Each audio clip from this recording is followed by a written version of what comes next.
Welcome to the Mental Meltdown, where I thought I was recording for the past 20 minutes and I wasn't. So I'm very happy right now. My name is Jessica Monghe and we're going to be talking about panic attacks and anxiety attacks. From the research that I've been doing so far, panic attacks seem to be very similar to anxiety attacks with some distinctions. Similarity are very much in the symptoms: sweaty hands, heart racing, etc. Differences are, they say, and by they I mean the first article that I read was from Talkspace, which is similar to BetterHelp, and the article was published this year, July of 2023. Anxiety attacks are more gradual and more long-term, usually maybe could be a few minutes to a few days, and there's usually a trigger with that. With panic attacks, it's stated that it is more sudden, it lasts about 10 minutes or less, and that there doesn't really seem to be a trigger for that. But when I was reading the symptoms and stuff, I was like, that is me, bro. Like, that's me all the time. Well, used to be me all the time. I figured out what my triggers were. Key differences between anxiety and panic.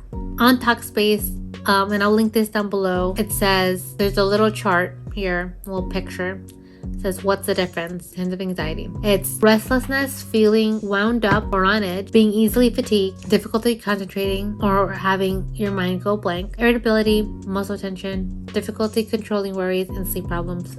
Signs of panic. So I might giggle because when I read this the first time and the second time, I was like, this used to be me all the time when I was driving, or like just randomly when I saw people dying on TV. Since impending doom or danger, fear of loss of control or death, rapid pounding heart rate, sweating, trembling or shaking, shortness of breath or tightness in your throat, chills, hot flashes, nausea, abdominal cramping, chest pain, dizziness, lightheadedness or faintness, numbness or tingling sensation, feeling of unreality or detachment. So I was like, I feel like I had panic attacks all the time. But I mean, this only confused me a little bit more. Appearance. One of the main differences between panic attack versus anxiety attack is how they appear. An anxiety attack will start out gradually, building up over time, but a panic attack is usually more spontaneous and sometimes going from 0 to 10 in an instant. It says, in fact, many people think that they are experiencing a heart attack when a panic attack comes on.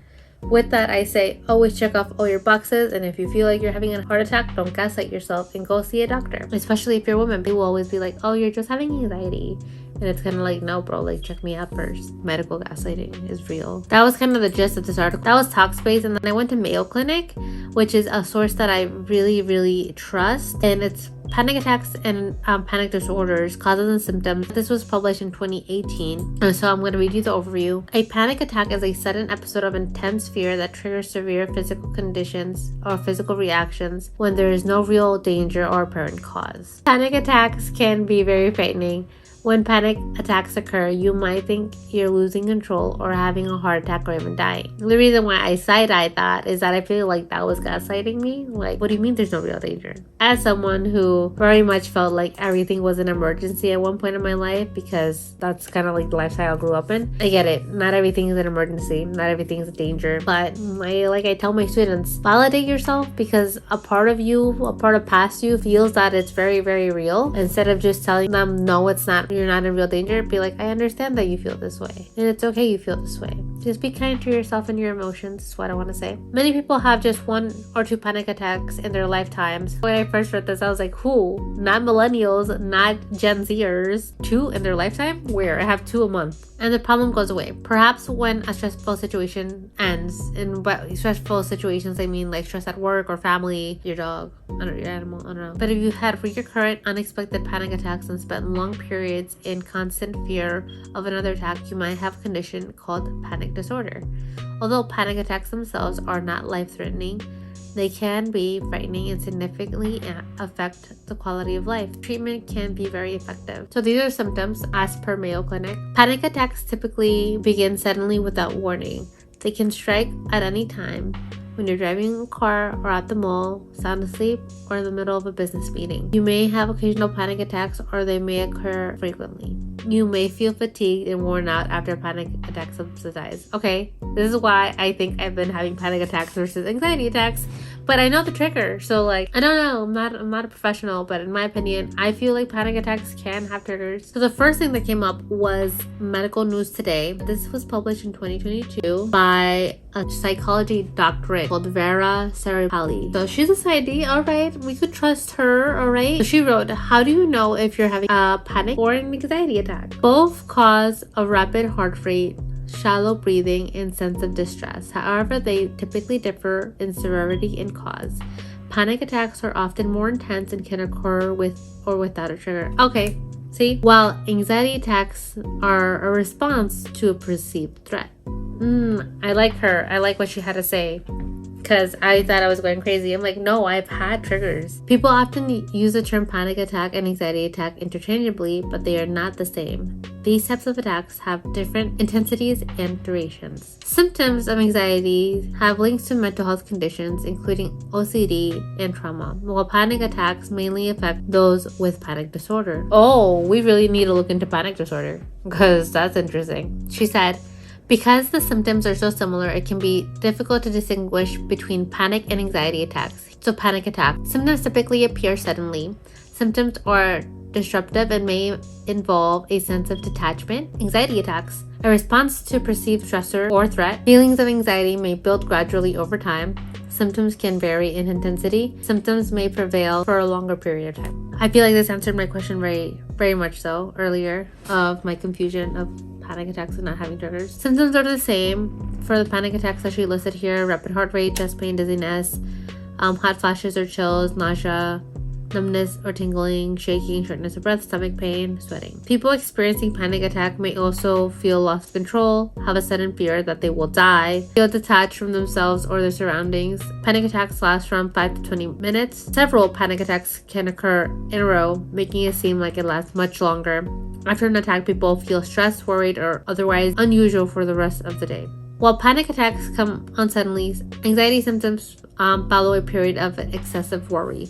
Anxiety symptoms may become more pronounced over a few minutes or hours.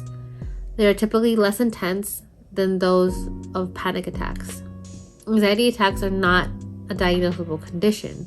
However, symptoms of generalized anxiety disorder include nervousness, irritability, increased heart rate, rapid breathing, trembling, sweating, a sense of impending danger, difficulty concentrating, and sleep disturbances. Anxiety symptoms often last longer than symptoms of a panic attack. They may persist for days, weeks, or months. Panic attacks often include physical symptoms that might feel like heart attack, such as trembling, tingling, and rapid heart rate. Many people with panic disorder worry about the possibility of having another attack or may significantly change their life to avoid having another attack. Panic attacks can occur as frequently as several times a day or as rarely as a few times a year. Women are more likely than men to develop a panic disorder. Reading this, I feel like I have a better understanding of the two, and I definitely feel like I've had both, and I've had more panic attacks in my life, but definitely understand what my triggers are now after working with my therapist. If anything is affecting your day-to-day in your life, always go to a mental health professional or a doctor. If it's like literally physically like not letting you do things like shower, go to work, do your day-to-day, go see someone that's a professional. When it comes to identifying your triggers, that I teach my students is the ABC method, which I learned as a behavior technician, and that's what I used to identify my triggers while I was going through therapy, because I was like, oh, this is what I use for work and it makes sense to use it here. So that's what I teach my students. And the ABC stands for antecedent, behavior, and consequence. So your behavior will be the symptoms, so like heart racing, sweating, trembling, hand shaking. That is the symptoms. Behavior is your symptom. And the antecedent will be the trigger. What triggered your behavior? And it's what comes immediately before that. An example that I like to use is that usually in the past when I used to drive around or just watch shows, and I would think of my grandmother that I dearly miss. She passed away a few years ago, and I think about how much I miss her, but then I think about how scary it is to be dead and dying. And then I think about my fear of death and dying.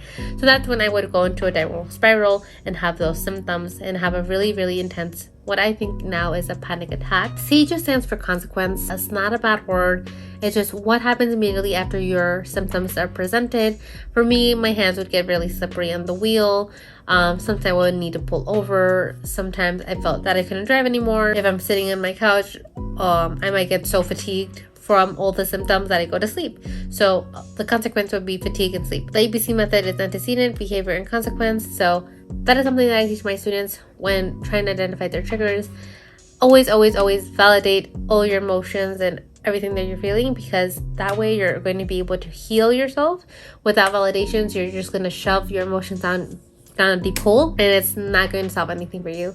I promise. So face your emotions head on, validate them as you would a child or someone that you truly love and care about. This is my episode of the Mental Meltdown, and I thank you so much for listening. This is definitely something that I learned along the way with you. Let me know down below whether you think you've had a panic attack or an anxiety attack, and if you feel like there's a really big difference. Please like and subscribe if you like this type of content. New episodes are out every week. Thank you. Bye.